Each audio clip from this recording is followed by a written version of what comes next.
La Bible en un an, le 10 juillet, le livre d'Ésaïe, chapitre 15, verset 1 au chapitre 18, verset 7, le livre des psaumes, chapitre 8, verset 1 à 10, le livre des proverbes, chapitre 18, verset 15 et 16, les actes des apôtres, chapitre 7, verset 51, au chapitre 8, verset 3. Ésaïe, chapitre 15. Oracle sur Moab. La nuit même où elle est ravagée, Ar Moab est détruite. La nuit même où elle est ravagée, Kir Moab est détruite. On monte au temple et à Dibon, sur les hauts lieux, pour pleurer. Moab est en lamentation, sur Nébo et sur Médeba. Toutes les têtes sont rasées, toutes les barbes sont coupées. Dans les rues, ils sont couverts de sacs. Sur les toits et dans les places, tout gémit et fond en larmes. Hesbon et Éléalé poussent des cris, on entend leur voix jusqu'à Jahath. Même les guerriers de Moab se lamentent, ils ont l'effroi dans l'âme. Mon cœur gémit sur Moab, dont les fugitifs se sauvent jusqu'à Tsoar, jusqu'à Églat-Shélishija, car ils font, en pleurant, la montée de Lushit, et ils jettent des cris de détresse sur le chemin de Choronaïm. Car les eaux de Nimrim sont ravagées, l'herbe est desséchée, le gazon est détruit, la verdure a disparu. C'est pourquoi ils ramassent ce qui leur reste, et ils transportent leurs biens au-delà du torrent des saules. Car les cris environnent les frontières de Moab. Ces lamentations retentissent jusqu'à Églaïm, ces lamentations retentissent jusqu'à Beer-Élim.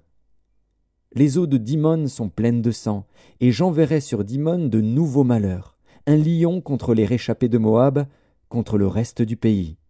Ésaïe, chapitre 16. Envoyez les agneaux aux souverains du pays, envoyez-les de Séla, par le désert, à la montagne de la fille de Sion. Tel un oiseau fugitif, tel une nichée effarouchée, telles seront les filles de Moab, au passage de l'Arnon. Donne conseil, fais justice. Couvre-nous en plein midi de ton ombre comme de la nuit, cache ceux que l'on poursuit. Ne trahis pas le fugitif. Laisse séjourner chez toi les exilés de Moab, sois pour eux un refuge contre le dévastateur. Car l'oppression cessera, la dévastation finira, celui qui foule le pays disparaîtra. Et le trône s'affermira par la clémence, et l'on y verra siéger fidèlement, dans la maison de David, un juge ami du droit et zélé pour la justice.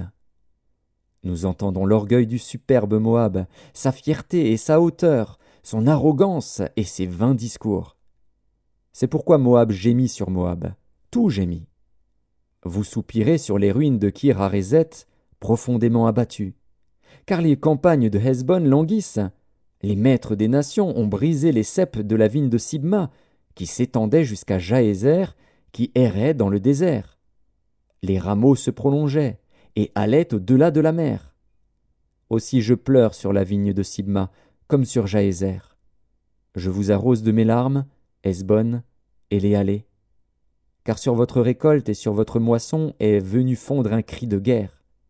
La joie et l'allégresse ont disparu des campagnes. Dans les vignes, plus de chants, plus de réjouissance. Le vendangeur ne foule plus le vin dans les cuves. J'ai fait cesser les cris de joie. Aussi mes entrailles frémissent sur Moab, comme une harpe, et mon cœur sur Kir-Harès. On voit Moab qui se fatigue sur les hauts lieux. Il entre dans son sanctuaire pour prier, et il ne peut rien obtenir. Telle est la parole que l'Éternel a prononcée dès longtemps sur Moab. Et maintenant l'Éternel parle, et dit, « Dans 3 ans, comme les années d'un mercenaire, la gloire de Moab sera l'objet du mépris, avec toute cette grande multitude. Et ce qui restera sera peu de choses, presque rien. » Ésaïe, chapitre 17. Oracle sur Damas. Voici, Damas ne sera plus une ville, elle ne sera qu'un monceau de ruines. Les villes d'Aroër sont abandonnées, elles sont livrées aux troupeaux. Ils s'y couchent, et personne ne les effraie. C'en est fait de la forteresse d'Éphraïm et du royaume de Damas, et du reste de la Syrie. Il en sera comme de la gloire des enfants d'Israël, dit l'Éternel des armées.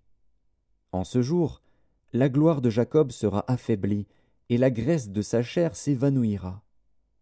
Il en sera comme quand le moissonneur récolte les blés, et que son bras coupe les épis, comme quand on ramasse les épis dans la vallée de Réphaïm. Il en restera un grappillage, comme quand on secoue l'olivier, 2, 3 olives, au haut de la cime, 4, 5, dans ses branches à fruits, dit l'Éternel, le Dieu d'Israël. En ce jour, l'homme regardera vers son Créateur, et ses yeux se tourneront vers le Saint d'Israël. Il ne regardera plus vers les autels, ouvrage de ses mains, et il ne contemplera plus ce que ses doigts ont fabriqué, les idoles d'Astarté et les statues du soleil. En ce jour, ces villes fortes seront comme des débris dans la forêt et sur la cime des montagnes, abandonnées devant les enfants d'Israël. Et ce sera un désert. Car tu as oublié le Dieu de ton salut, tu ne t'es pas souvenu du rocher de ton refuge. Aussi tu as fait des plantations d'agréments, tu as planté des ceps étrangers. Lorsque tu les plantas, tu les entouras d'une haie, et bientôt tu les fis venir en fleurs. Mais la récolte a fui, au moment de la jouissance, et la douleur est sans remède. Oh, quelle rumeur de peuples nombreux! Ils mugissent comme mugit la mer. Quel tumulte de nations! Elles grondent comme grondent les eaux puissantes. Les nations grondent comme grondent les grandes eaux. Ils les menacent, et elles fuient au loin, chassées comme la balle des montagnes au souffle du vent, comme la poussière par un tourbillon. Quand vient le soir, voici, c'est une ruine soudaine. Avant le matin, ils ne sont plus. Voilà le partage de ceux qui nous dépouillent, le sort de ceux qui nous pillent. Ésaïe, chapitre 18. Terre, où retentit le cliquetis des armes, au-delà des fleuves de l'Éthiopie. Toi qui envoies sur mer des messagers, dans des navires de joncs voguant à la surface des eaux. Allez, messagers rapides, vers la nation forte et vigoureuse, vers ce peuple redoutable depuis qu'il existe, nation puissante et qui écrase tout, et dont le pays est coupé par des fleuves. Vous tous, habitants du monde, habitants de la terre, voyez la bannière qui se dresse sur les montagnes, écoutez la trompette qui sonne. Car ainsi m'a parlé l'Éternel. Je regarde tranquillement de ma demeure, par la chaleur brillante de la lumière et par la vapeur de la rosée, au temps de la chaude moisson. Mais avant la moisson, quand la pousse est achevée, quand la fleur devient un raisin qui mûrit, il coupe les sarments avec des serpes, il enlève, il tranche les ceps. Ils seront tous abandonnés aux oiseaux de proie des montagnes et aux bêtes de la terre. Les oiseaux de proie passeront l'été sur leurs cadavres, et les bêtes de la terre y passeront l'hiver. En ce temps-là, des offrandes seront apportées à l'Éternel des armées, par le peuple fort et vigoureux, par le peuple redoutable depuis qu'il existe, nation puissante et qui écrase tout, et dont le pays est coupé par des fleuves. Elles seront apportées là où réside le nom de l'Éternel des armées, sur la montagne de Sion. Psaume 8, au chef des chantres, sur la guitite, psaume de David. Éternel, notre Seigneur, que ton nom est magnifique sur toute la terre. Ta majesté s'élève au-dessus des cieux. Par la bouche des enfants et de ceux qui sont à la mamelle, tu as fondé ta gloire pour confondre tes adversaires, pour imposer silence à l'ennemi et au vindicatif. Quand je contemple les cieux, ouvrage de tes mains, la lune et les étoiles que tu as créées, qu'est-ce que l'homme pour que tu te souviennes de lui, et le Fils de l'homme pour que tu prennes garde à lui? Tu l'as fait de peu inférieur à Dieu, et tu l'as couronné de gloire et de magnificence.